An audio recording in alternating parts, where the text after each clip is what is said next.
오늘 수업을 듣고 나면 일터를 놀이터로 생각한다는 것이 어떤 의미인지, 우리 조직에서 그런 유형을 어떻게 발견하고 대응할 수 있는지 아시게 될 겁니다. 분명히 말씀드리지만 이 세상에 성실히 자기의 역량을 개발하는, 그리고 최선을 다하는 직장인들이 더 많다라는 것을 알고 있습니다. 그러나 우리는 조직을 리더로서 관리해야 되고 지속 가능한 조직을 만들어야 되는 입장에서 이런 유형을 조기에 발견하고 대응을 하는 것이 필수적이다라고 할 수가 있습니다. 늘 말씀드리지만 어떤 특정한 사람의 행위를 비난하거나 꾸짖기 위해서 만든 게 아니라 조직을 이끌어가는 리더로서 지속 가능함을 유지하도록 돕는데 이 시리즈의 목표가 있습니다. 오늘도 4가지 섹션으로 준비했으니까요. 첫 번째 섹션부터 살펴보도록 하겠습니다. 먼저 일터를 놀이터로 착각하는 유형이 어떤 사람들인지 행동과 언어 특징으로 살펴보도록 하겠습니다. 자, 이들은 소위 말해서 예열을 하는 시간이 많이 필요한 사람들이 간혹 있습니다. 뭔가 해야 되는데 그걸 하지 않고, 예를 들면 회사에 와서는 일을 바로 해야 되는데 갑자기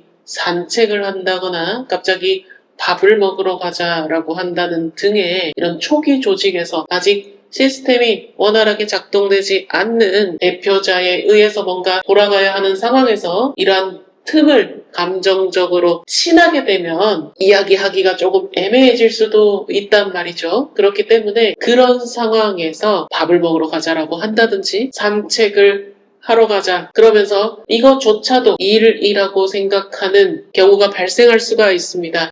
물론 산책을 하면서 그 경험이 좋았을 수는 있지만 그게 매일 반복된다거나 매일 업무의 루틴처럼 회사를 출근하자마자 산책을 해야 되고 회사를 출근하자마자 밥을 먹어야 되고 그게 회사입니까? 그런 싹이 보이면 도려내야 된다라고 하는 것을 말씀드립니다. 자, 그리고 어떤 역할에 대한 책임이 부여가 됐을 때 그 책임을 다하지 않으려고, 아니면 그 책임을 극복해내지 않고 처음부터 자기의 월급만 생각을 하면 이런 행동을 할 수가 있습니다. 소위 말해서 뭉개는데, 핑계는 지금 상황이 너무 빠르다, 이거는 멀리 봐야 된다, 오래 시간이 걸린다라는 말로 속으로는 그동안 나 월급 받고 그동안 경력이라고 쌓이면 돼 라고 하는 심리가 깔려 있을 수도 있습니다. 나는 이런 역량과 이런 성과를 냈습니다 보다 간혹, 이거는 일반화가 아닙니다, 간혹 저 몇 년 차입니다 라고 하는 사람들 중에 일부는 이런 식으로 시간을 보냈기 때문에 실제로 기대되는 역량을 소화를 못하고, 요즘 같은 시대에는 전에도 말씀드렸습니다만 LLM을 통해서 자신의 부족함을 극복하려고 하지만 우리가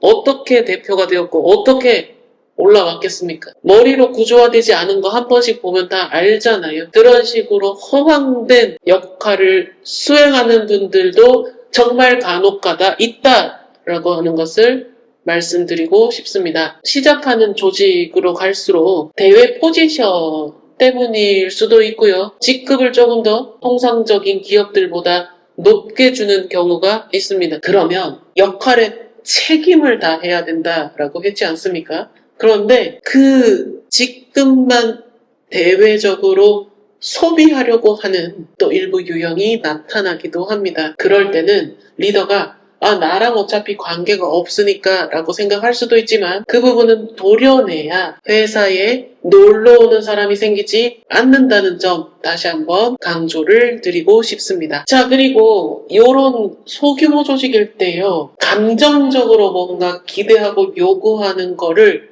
그래 좋은 게 좋은 거다라고 해서 들어주게 되면 나중에 이상한 곳에서 이상한 요구를 하기 시작합니다. 갑자기 재택하겠습니다. 이유를 들어보면 이유가 없습니다. 그런데 나중에 서운하다, 그 정도는 해주실 줄 알았다 라고 하는 감정 섞인, 뭐라 해야 되나 이게, 사회인으로서 어느 정도 사회생활을 했다는 사람이 할 소리는 아니지 않습니까? 자, 그래서 그런 회계망측한 요구에 노출되지 않기 위해서는 회사는 일하러 오는 곳이다, 너무 당연한데 여기는 이렇게 해도 되는구나, 나는 여기서 부여받은 직책을 소비하면서 내 월급만 받아가야지 라고 하는, 조직으로 봤을 때는 암적인 부분을 도려내야 조직이 지속적으로 갈 수가 있습니다. 식사하셨습니까?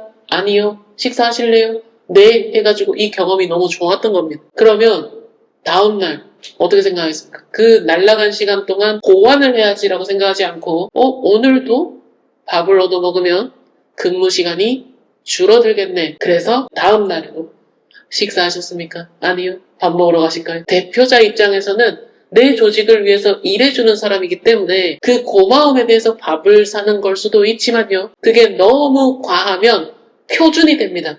아마 일해보시면 아실 텐데 정말 마음을 다하고 최선을 다하는 결과물을 줬을 때 그게 기본값이 돼서 더 요구를 하는 클라이언트나 그런 사회 경험을 하셨을 겁니다. 직원들도 똑같이 생각할 수가 있습니다. 그냥 일상적인 이벤트 중에 하나로 밥을 같이 사주고 먹었을 뿐인데 이 사람은 그 다음날도 기대를 하게 된다. 그러면 이게 고정화되고 회사에 밥 먹고 산책하러 오는데 월급여는 몇백씩 받아가는 아주 놀이터가 될 수밖에 없는 구조로 흐를 수밖에 없습니다. 조기에 도려내야 한다. 말씀을 다시 한번 드립니다. 다시 한번 생각해 보십시오. 회사에 왔는데 밥 먹고 산책하고 놀고 이야기하다가 집에 가 얼마나 재밌습니까? 이들이 말하는 재미는 우리가 흔히 말하는 플로우, 몰입을 해서 시간 가는 줄 모르는 상태가 아니라 1차원적인 재미일 수가 있습니다. 대표자는 아마 대표를 하시고 리더를 하신다는 거는 이 몰입의 단계를 느껴봤기 때문에 벌써 시간이 이렇게 흘렀어? 라고 하는 거기에서 나오는 미묘한 즐거움을 알아서 그거를 재미라고 할 수도 있지만요. 이들은 그렇지 않습니다. 회사 오면 밥을 먹고 산책을 하고 조금 이야기하다가 집에 가는데, 그리고 한 달 지나면 몇백이 들어오는데 재밌지 않겠습니까? 혹하시면 안 된다. 다시 한번 강조드립니다. 자, 그리고 대표랑 라포를 형성하기 위해서 업무 외적으로 이야기를 하거나 사람 대 사람으로 친해졌을 때 은근슬쩍 경계를 넘어오는, 선을 넘는다라고 하는 표현 중에 이 협박이라고 해야 되나, 농담으로라도 저 없으면 어떡하시려고 그러십니까? 지난 시간에도 말씀드렸지만 잘 돌아갑니다. 웬만해서는 자기가 감당할 거 이상의 직급을 부여받는 순간 미쳐버린 것 같습니다. 대외적으로 보일 이미지, 뭔가 그것만 소비하려고 하지. 그래서 어느 순간 자기도 자기한테 속나 봐요. 자, 그리고 문제가 생기면 이 정도는 이해해 주셔야죠. 이 정도는 이해해 주실 거라고 생각했습니다. 라고 하는 말을 심심찮게 한다. 그러면 주의 깊게 살펴봐야 됩니다. 어느 정도 LLM으로 깔짝깔짝 거리면서 기획자 흉내를 낸다거나 전문가 흉내를 내는, 그러면서 퍼포먼스가 없는, 그러면 돈을 주는 입장에서는 아니 나도 그냥 유료 구독하면 되지 LLM을, 그쵸? 자, 그렇다면 이 유형들은 왜 이런 행동을 하는 것일까? 한번 살펴보도록 하겠습니다. 사고방식 안에서는 대표에게 정서적 교감을 나누는 것만으로도 회사에 기여하는 것이라고 생각할 수도 있습니다. 지난 시간에도 얘기했던 것 같은데 간신은 왕만 연구한다고 합니다. 그래서 대표자의 감정이나 대표자의 기분만 맞춰주면서 듣기 좋은 말만 하는 게 기여하는 거다라고 오해하거나 착각하면 이런 일이 발생할 수도 있습니다. 우리는 대표자고 이런 사탕발림, 저번에도 말씀드렸지만 그런 말들이 생각보다 듣기가 좋습니다. 어디 무슨 팬클럽이 생긴 것 같고. 그런데 그거를 항상 경계를 하지 않으면 급여는 나가는데 성과는 1인 기업일 때처럼 왜 내가 다 하는 것 같지? 그런 상황을 맞이할 수도 있습니다. 안전한 영역을 고수하려고 합니다. 이게 자체가 기본값이 실패가 더 큰 영역입니다. 그런데 우린 으쌰으쌰해도 부족한 시점에 나는 월급만 들어오면 돼. 나는 하는 척만 하고 보여달라고 하면 LLM만 쓰고 월급만 잘 나오도록 대표 기분만 잘 맞춰주면 나는 자르지 못할 거야 라고 하는 그런 심리를 가지고 있는 분들이 간혹 있습니다. 도려내셔야 돼. 그리고 자기가 지난번에도 말씀드렸지만 자기가 익히지 못했거나 새로운 기술이라고 생각된다면 아주 큰 저항을 보이거나 기존에 아카이브 되고 있는 서비스를 바꾸자, 이거 쓰자, 또 거기서 주도권을 갖지 못하면 흐지부지하는 성향을 보일 수도 있습니다. 자, 그리고 마지막으로 묻지도 않았는데 자기 서사가 굉장히 많이 나옵니다.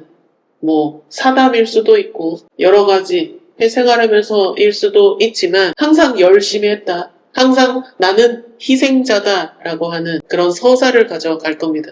내가 어떤 성과를 냈고 어떻게 역할을 했다가 더 중요할 수가 있는데 나는 열심히 했는데 거기가 잘못됐고 거기가 못해줬고 이런 소리만 자꾸 한다. 그러면 일단 경계를 해보자 라고 하는 겁니다. 물론 채용이라든지 아니면 이런 관계가 아닐 때는 자연인 대 자연인으로 만났다. 그러면 충분한 공감과 위로와 그런 것들을 해주면 됩니다. 자, 그러면 리더로서 사전에 이들을 어떻게 발견하는지 알아보도록 하겠습니다. 자, 출근했을 때 업무를 바로 하기보다 산책이나 식사나 여러 가지 예열 시간이 길다. 그러면 의심을 한번 해보자 라고 하는 거고요. 예열 시간이 길면 5시간이 있으면 4시간 정도 이야기하다가 4시간 한 반 정도 지나갔을 때 일을 시작을 하는 경우도 있고요. 이 일이 완료가 되겠습니까? 자, 그리고 실제로 KPI라든지 성과와 관련된 수치화와 관련된 이야기를 했을 때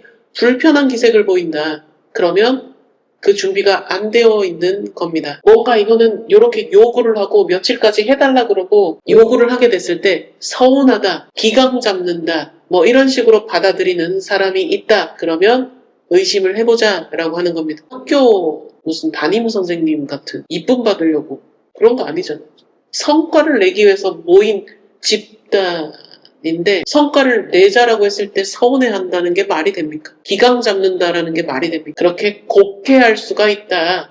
그런 것들을 살펴보자 라고 하는 겁니다. 그리고 지극히 개인적인 이유로 재택을 요구한다. 저 오늘 피곤하니까 재택하겠습니다. 들어보셨을 때 어떻습니까? 그런 요구들이 갑자기 뜬금없이 나온다. 대표랑 정서적으로 락인이 됐다라고 혼자 착각을 하고 그때부터 혼자 이상한 요구를 하기 시작한다면 도려내야 됩니다. 나중에 뭔가 성과가 있을 때 자기 지분을 아주 강력하게 요구할 사람 중에 하나입니다. 초기에 싹을 잘라야 됩니다. 자, 그리고 이런 사람들은 회사에 관계를 유지하러 오는 경향이 있습니다. 내가 성과를 내고 내 할 일만 잘하면 일단 기본은 되는데 그게 아니라 뭔가 누군가와 이야기해야 되고 그 이야기가 자기의 존재의 가치일 수도 있단 말이에요. 그런 사람들은 애당초 뽑으면 안 되고요. 만약에 몰라서 뽑았다 그러면 적절한 시점에 도려내야 돼. 뭘 자꾸 도려내라고 하는데 도려내지 않으면